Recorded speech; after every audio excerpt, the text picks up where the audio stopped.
মাশাআল্লাহ। Husband approve biryani. শুধু husband কেন, যে মজাদার লোভনীয় স্বাদের বিরিয়ানি খাবে সেই ফিদা হয়ে যাবে। চলুন দেখে নেই মজাদার বিরিয়ানির সহজ রেসিপি। প্রথমে লবণ হলুদ দিয়ে আলুগুলো ভেজে নেব। বিরিয়ানিতে আলু না হলে কারোরই চলে না, রাইট? আলুগুলো তুলে নিয়ে দিয়ে দিব সরিষার তেল, যা বিরিয়ানির স্বাদ করে তোলে দ্বিগুণ। এরপর পেঁয়াজ কুচি, সব রকমের গরম মশলা দিয়ে হালকা ভেজে নেব। এরপর দিয়ে দিব 1/2 কেজি গরুর মাংস। আজকে 1/2 কেজি মাংস দিয়ে রান্না করে দেখাবো এই মজাদার বিরিয়ানি। এরপর রসুন 1 টেবিল চামচ, আদা 1 টেবিল চামচ দিয়ে মাংসের সাথে ভেজে নেব।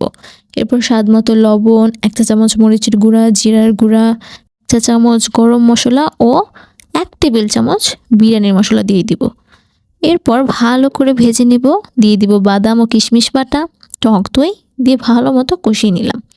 তারপর ঢাকনা দিয়ে দিব।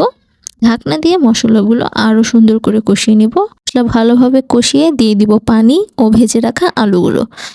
আলুগুলো দিয়ে ভালো মতো নেড়ে নিতে হবে।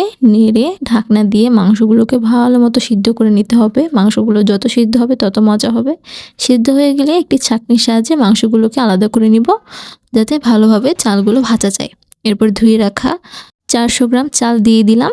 চালগুলো দিয়ে ভালোভাবে নেড়ে চালগুলোকে ভেজে নিতে হবে, যাতে চালগুলো একদম মুচমুচে হয়। এরপর দিয়ে দিলাম দুধ এবং পানি। দুধ এবং পানি দিতে হবে যত কাপ চাল দিবেন তার দ্বিগুণ পরিমাণ।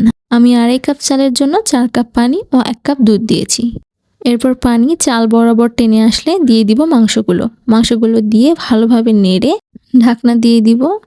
5 মিনিটের জন্য এভাবেই রেখে দিব। এরপর ভেজে রাখা বেরেস্তা ও কেওড়া জল দিয়ে নিব।